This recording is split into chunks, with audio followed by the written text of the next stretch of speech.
বেলাল, এটা কেমন জুলুম? কতদিন হলো তোমার কণ্ঠের আজান শুনি না। বেলাল রে, তোর কি মন চায় না আমি নবীর জিয়ারতে আসতে? বেলাল আয়া, আমি নবীর জিয়ারতে আই রে বেলাল আয়, কতদিন হলো তোমার কণ্ঠের আজান শুনি না। স্বপ্ন যখন নবীজি দেখাইছে, এ মুসলমান, হযরত বেলাল সুদূর সিরিয়ার দামেস্ক থেকে পাগলের মতো দৌড়াইলেন, পাগলের মতো ছুটে আসলেন। যখন মদিনাতে আসলেন তখন তাহাজ্জুদের সময় চলতেছিল। তাহাজ্জুদের সময় চলার সময় হযরত বেলাল রাদিয়াল্লাহু আনহু কাঠের জালি দিয়ে তখন রওজা শরীফ ঘিরে রাখা ছিল।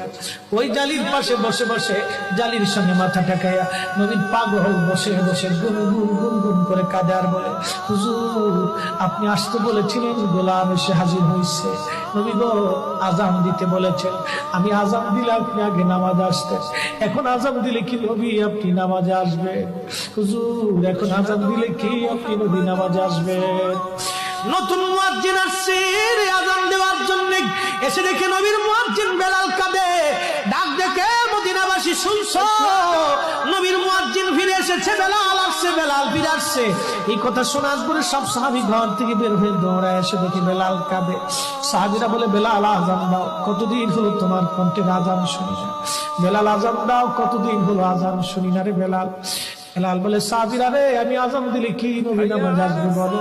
সালমান ফারসি রাদিয়াল্লাহু আনহু ডাক দেখে, সাহাবীরা আমাদের কথায় বেলাল আজান দিবে না, তোমরা যাও দেখো হাসান আর হুসাইন দুইজন ঘরের মধ্যে আছেন।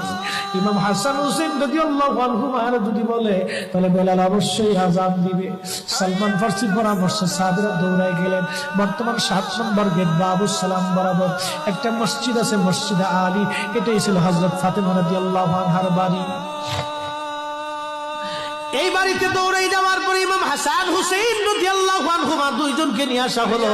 দুইজনকে নিয়ে আসার পরে হযরত ইমাম হাসানকে দেখতে আমার নবীর মতো দেখা যাইত, চেহারাটা রাসূল করিমের চেহারার মতো ছিল।